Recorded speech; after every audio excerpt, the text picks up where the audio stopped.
Le agradezco mucho la confianza y también la comunicación a Aida Mulato. Ella también es una víctima y sigue buscando justicia. Levanta la voz por su caso, por supuesto, y por todas. Aida, muchas gracias por tu testimonio. Gracias por estar aquí en este espacio. Bienvenida. Hola, buenas tardes. Muchas gracias por este espacio. Al contrario, Aida, muchas gracias a ti por contarnos una de las historias por las que salimos a protestar a las calles.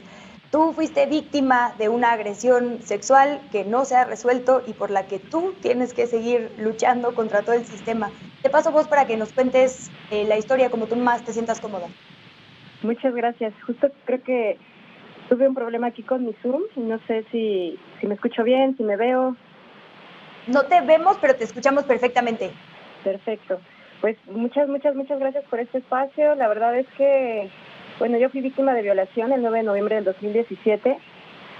Ha sido como un camino muy difícil denunciar a través de las instituciones. Y pues agradezco este espacio justo como para exponer muchas de las cosas que he tenido que vivir en estos 3 años a partir de que decidí denunciar a través de las instituciones y de la Fiscalía de Delitos Sexuales. Si no te importa, quisiera partir por el hecho de que quien te agredió es un funcionario, alguien que abusó de su confianza y no sé si ha tenido que rendir algún tipo de cuentas ante la justicia.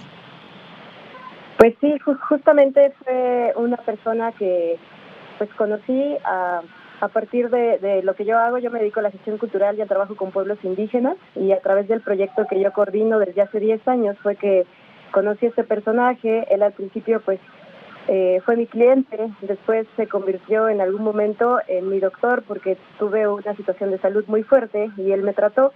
Él es servidor público de un hospital, de 2 hospitales muy reconocidos acá en la Ciudad de México, y pues también fue una persona que justamente por este trato que me brindó cuando yo me encontraba muy mal de salud, fue una persona que se convirtió en alguien de toda mi confianza. Él aprovechó esa confianza para justamente el 9 de noviembre pues darme algo en una bebida, drogarme y violarme. Lamento mucho escuchar esto, Aida. Sé que además no debe ser nada fácil hablarlo para ti en los medios de comunicación y lo has tenido que hacer una y otra vez en este proceso de presentar denuncias. Te pediría que nos cuentes cómo ha sido esto, a qué instancia acudiste primero, cómo te tomaron las declaraciones, se respetaron protocolos, te revictimizaron y qué ha pasado en estos 3 años. Son 3 años en los que no has dejado de insistir.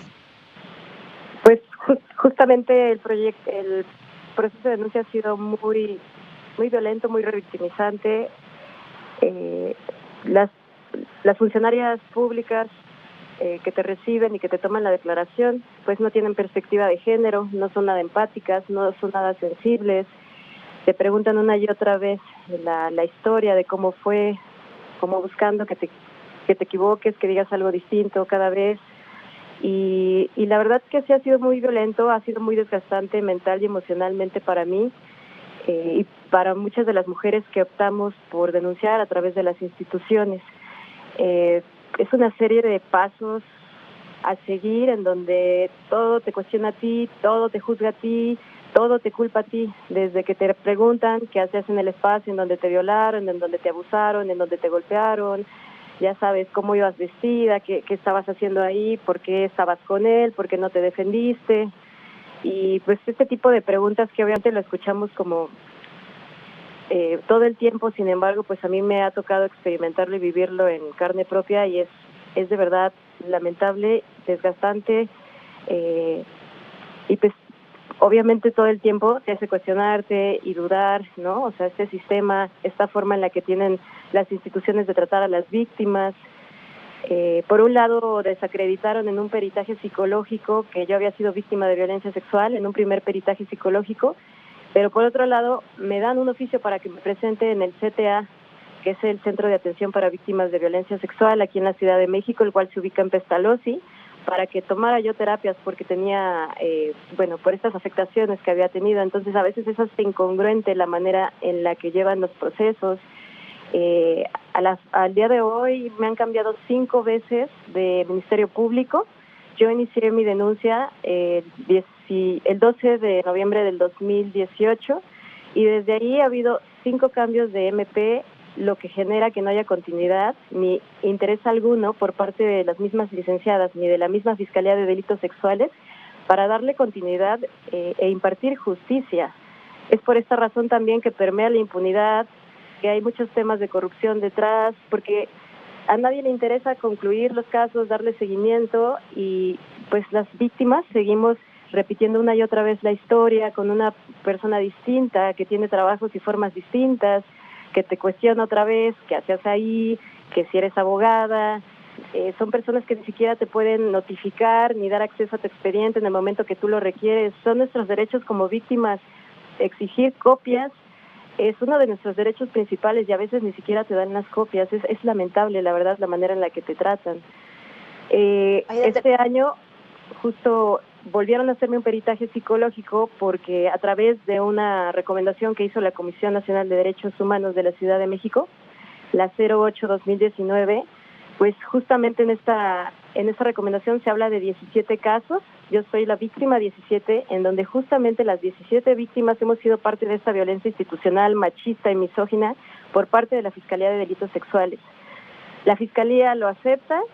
Hay una serie de recomendaciones ahí, como por ejemplo, pues que se hagan bien los peritajes psicológicos, que las carpetas que se mandaron al archivo se regresen y se investiguen, que se lleven con la debida diligencia. Sin embargo, en esta segunda ocasión que me practican a mí el peritaje psicológico, que fue mal hecho en noviembre del 2018, la nueva perito hace un peritaje de 16 hojas, haciendo un análisis completo de mi personalidad y del por qué prácticamente me pasó lo que me pasó, ¿no? Uno de sus argumentos en su peritaje profesional psicológico es que si yo estoy haciendo esto es porque requiero de aprobación y de reconocimiento, y es uno de los argumentos que ha utilizado mi agresor desde el primer momento en el que yo pues me atreví a denunciarlo a través de las instituciones. Me parece grave porque hay una serie de violaciones de todo tipo que están permitiendo las autoridades. Los agresores pueden seguir intimidándonos, violentándonos, aún después de habernos abusado, violado, en complicidad con las autoridades.